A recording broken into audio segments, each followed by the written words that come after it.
The rains came early that year.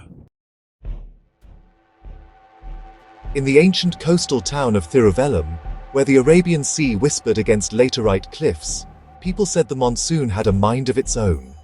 It came like a warning, heavy, insistent, restless. A young archivist named Elias Varghese walked the quiet stone corridors of the old seminary library. The place smelled of palm leaf manuscripts, dust, and secrets too old to speak their own names. Elias had spent years here, cataloguing forgotten writings, Syriac homilies, ancient Roman travel logs, and the faded journals of missionaries long gone. But one manuscript was different. It was a stitched codex, written in a sharp, flowing Greek hand, tucked inside an unmarked clay jar. No title, no date. Inside, someone had penned a strange commentary on Ephesians chapter 6, verses 11 to 12, the passage about rulers, authorities, and cosmic powers. The writer called them the unseen administrators. Not demons, not angels, something intermediary. Forces that, whispered through institutions, shaping decisions through thought, fear, ambition, and secrecy. The commentary warned, "You will never see them in flesh, for they do not wear faces. They move through the minds of those who hold power, persuading without presence. Their schemes are woven into the very structures men trust." Elias reread the lines, feeling the weight of it. The manuscript continued. "They seek not attention, only influence. Their battlefield is policy. Their weapon, deception. Their victory, consent unnoticed." But the final paragraph struck him hardest. "If ever the quiet ones are forgotten, darkness grows bold. Seek armor beyond steel, truth, righteousness, steadfastness, clarity of thought, courage of heart, and the word that exposes lies. For only a guarded soul can withstand the hidden counsels of the age." A knock echoed.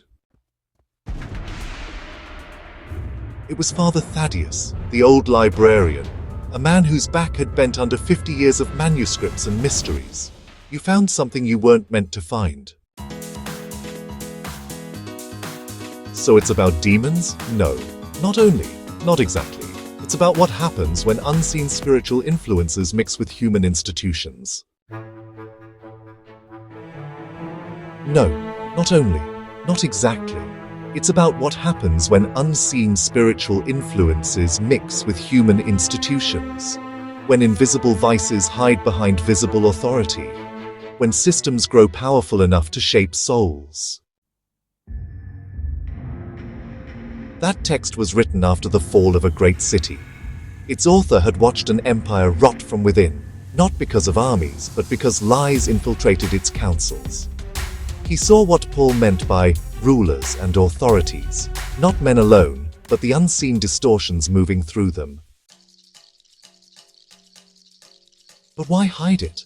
Because people are prone to extremism. Some deny hidden evil altogether. Others invent conspiracies where none exist. The truth is quieter. Evil is subtle, structural, and spiritual. Never simplistic, never sensational. Elias. The battle Paul speaks of is not fought in parliaments or palaces. It is fought in the conscience. That is where cosmic powers seek entry. And the armor of God is not a weapon for war. It is a shield for the mind. A wind slammed the shutters. The candles flickered. Suddenly, a distant rumble. A tremor shuddered through the building. Not an earthquake, but something heavier, metallic, deliberate. Alarms wailed in the distance. The power grid flickered, plunging the town into shadow. Elias rushed to the terrace. From the cliff's edge, he saw lights blacking out across the coastline, street by street, building by building, until the entire harbor lay in darkness. Then, from the hills, a column of military trucks rolled silently under the storm clouds. The government promised an anti-corruption sweep, but sometimes, those who shout the loudest about rooting out darkness serve it most faithfully. Elias felt a cold understanding settle in his bones. This is not a coup. It is something more subtle, a reshuffling of hidden hands. Men with faces, but the influence behind those men, that is the true struggle. Hidden motivations, fear, greed, pride, ideology, the powers Paul wrote about. Elias clutched the manuscript. So what do we do? You do what the quiet ones have always done. You stand, not with violence, not with panic, but with truth spoken gently, integrity held fiercely, conscience guarded carefully, and courage that refuses to bow to unseen pressure. This is how you fight powers without faces. That night, Elias walked home through the rain. Scene 6, dim but not hopeless.